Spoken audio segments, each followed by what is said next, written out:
how you're feeling. You've been here the whole time. I'm sure you were as emotionally invested as we were. What's this feeling like? I guess relief more than anything. Obviously, after 3 days, desperate to find him, desperate to get an outcome such as this. So certainly standing here today, it's a good news story. They don't always end like this. I mean, it's day 4. It's one of the most amazing stories of survival. What was going through your mind, being at this point in the search? I think like anyone, the longer something goes on, I guess the more worried you become that you won't get an outcome such as this. But certainly we still were pushing forward with searching this morning, briefed extensively with the search coordinators, and really trying to push into areas that we felt there was some chance of still finding him alive. Tracy, talk us through where he was found and his response. Okay, so at approximately 11:30 today, Polair 1 was flying over in a ridge that has a creek bed through it, just over the ridge, in a valley, and they noticed some movement, and that's what drew their attention. They came back around and got in and had a closer look, and they were able to clearly identify a small boy in a puddle in the creek bed, and he was drinking water at the time, and that was the movement that was able to alert Polair that there was someone there.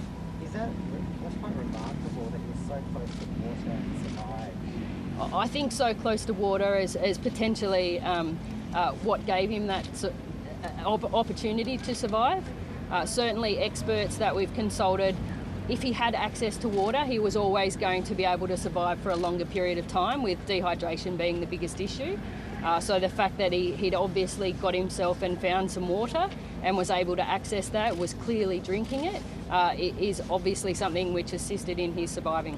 And also set up a strike force as well. There were obviously so many lines of inquiry you were following. What happens with those lines now? Is it a case closed, or will you follow up on some research? Now, obviously, from a policing perspective, we will still be continuing our inquiries to try to understand what's occurred over the past 3 days and how it came to be that we found him after 3 days, but certainly what occurred during the course of that 3 days. But and I know everyone has lots of questions. I really just need to express my thanks to both all of our partner agencies, SES, RFS, VRA, ambulance, everyone who has contributed over the past 3 days have worked around the clock. There has not been 1 minute during this 3 days into day 4 where there hasn't been active searching occurring, and most of these people are volunteers. They're here on their own time, and they've been out there day, night, in all conditions. We've had rain, and certainly a big thank you to all of those who assisted. The family have assisted, been openly helpful with police, with all of our partner agencies, assisted in their own searching, and in addition to that, the members of the community who have assisted. It's a good news story for the entire community. Can you just talk us through that moment when, after Polair 1 had spotted him and the message was relayed to his parents? How did that happen and how did they react? Unfortunately, his parents weren't physically here at the time, and so I spoke to a relative, and I'm sure that was captured on camera in terms of the elation of that relative. How far away from the property was he? Can you talk us through the terrain that he would have been up against for those 3 days? So as the crow flies, he was located 470 metres. Depending on how he came to be at that location really dictates what sort of terrain he went through, because there are all types of terrain out there. I did have a look in Polair 1 afterwards, and I guess you can make some assumptions about what path he took, but certainly if he went the creek bed, it's a little bit more open, and if you followed that into the valley, it's much less difficult than some of the rockier terrain that we have. Is it the belief that he was in the bush for the whole 3 days? That would be our assumption at this point in time. You're pretty confident that you want to know if that's what's happening. As I said, we obviously established an investigation in conjunction with our search operation. That investigation will continue and follow up to ensure that we've covered off on everything we can to understand what occurred over the past 3 days. There was a property you searched in Bulga, which is quite a distance away. How does that fall into the investigation? Late yesterday, or sometime during the day yesterday, I'm sorry, I don't have the time, There was a local community member who has property out there. There was some sounds and noise that that person felt may have been a child crying or screaming, and so we investigated that. The white ute, is it still part of your investigation? As I said, all of our inquiries are ongoing. We might have a chat to the SES. That would be great. We've got Simon from the SES. I'll get you to step up to the microphone just where Tracy was standing. First thing we'll get you to do is just to spell your first and last name and your position. My name is Simon Merrick, Simon Merrick, Chief Inspector, the Hunter Command Area. We understand Polaire spotted AJ, but it was the Polaire spotted AJ, but it was the SES who were the first to reach him. Yes, that is correct. Can you tell us about who found him and what that moment was like? Yes, most definitely. We had 7 search teams out today with 8 people in each search team. Polaire were able to identify where his location was and give us some clear directions. They were about 50 metres from his location. Our first member that reached him found him kneeling in the riverbed. They put a hand on his shoulder and comforted him. He actually took a knee on our rescuer's knee and then actually a big smile towards him as well, and they embraced at that moment. What was his condition like? I'll leave that to ambulance to talk to the condition, but our guys were able to take their shirts, they were able to wrap him up, make him warm, and then wait for the ambulance to arrive. And this area, I mean, I've spoken to the family, this is an area that has been searched or has been touched on over the last few days, is that right? Yes, it is. We have done multiple searches of this area. Police Rescue do the tasking for all of our search areas, and these search areas are dynamic and they are always moving. We do revisit areas once they have been searched to make sure that we've checked all the areas and no one's moved back into those patterns. What was his reaction to your SES volunteer who came across him? Yeah, so our SES volunteer yelled out to him to start with. He was not able to hear and he didn't react with Polaire above him at the moment. Our SES member was actually able to walk all the way to him, put his hand on his shoulder, and he has stated that he turned towards him with a massive smile on his face that he will not forget. And can you tell us, it's been a hard day for you guys, can you tell us what it was like afterwards, debriefing and talking about it? It was an emotional moment. We've got a lot of people that have been out here over the past 4 days. In total with the SES, we've had 385 volunteers on the ground. We've been supported with the VRA and the RFS with multiple members for those times. And I guess the feeling of emotion and what comes with finding AJ in the condition that he is, he's been overwhelming for some of our members. You guys do searches all the time, how does this stack up?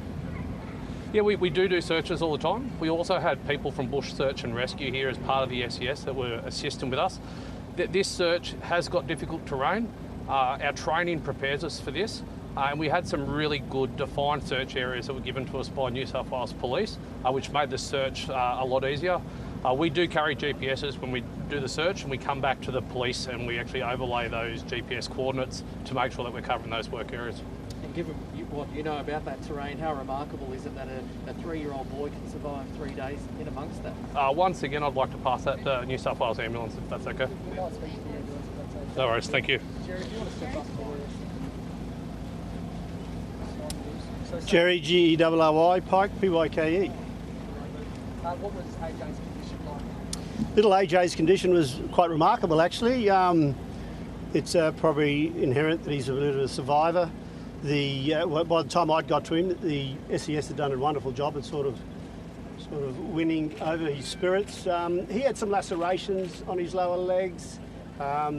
He was very, very thankful, like you could see that in his eyes. His temperature was great. It was great, actually. He was actually sitting in the water when he was found by Polaire, so that possibly kept a little bit of his temperature down for him. He did have a bit of a nappy rash, but mind you, he hasn't had a nappy rash a nappy change in 3 days, so we can't hold that against him. And what's happened from there? He was treated by paramedics. Is it things like getting fluids into him, and then from this point he's gone to Maitland? That's correct. So just as precautionary, we've run him into Maitland Hospital just to check for infections, because he's been out there, he's been drinking that possibly contaminated water. So they'll just keep an eye on him for a couple of days. But other than that, his spirits are high. Once Mum and Dad was sort of cuddling him, his spirits picked up. Had him in the back of the ambulance for about an hour and a half, just checking him over. He was sleeping the whole time, which not surprising. Once he woke up, all he wanted to do was eat. He was hungry.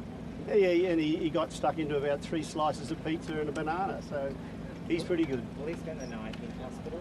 I should imagine he will spend the night in hospital, just for observations. We don't suspect there's anything untowards, but it's just an observation base. This is a 3-year-old boy who's been missing for 4 days. Can you believe how he's come out of this in that condition? Remarkably, yes. And when you look at it and you look at the surrounding conditions, and actually where he was found, it was quite steep terrain getting into this little creek. Had he tumbled, had he rolled over? Look, there's a lot of speculations, but at the end of the day, he was found well and healthy, and great adulation by not only his mum and dad, but also the SES and the police that have put so much work into, putting this together to come up with a brilliant result. And I know you've probably been called out to situations like this or similar to this in the past. But would you say that little AJ's condition is very consistent with, spending such a long time lost in the bush? Well, some other cases haven't gone so well, but for little AJ, everything was on his side. He persevered, he had a will to survive, and he certainly showed that. Can I just ask a question? Anyone else for a question, Trace?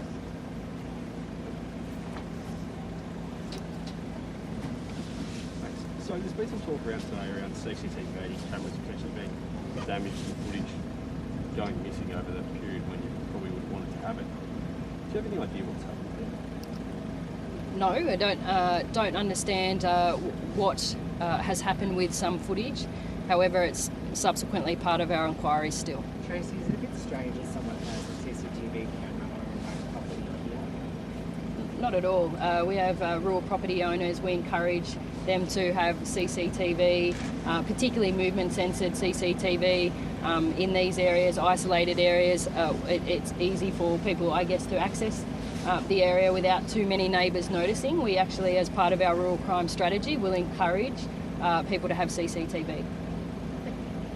Thank you guys, really appreciate it all. Well done.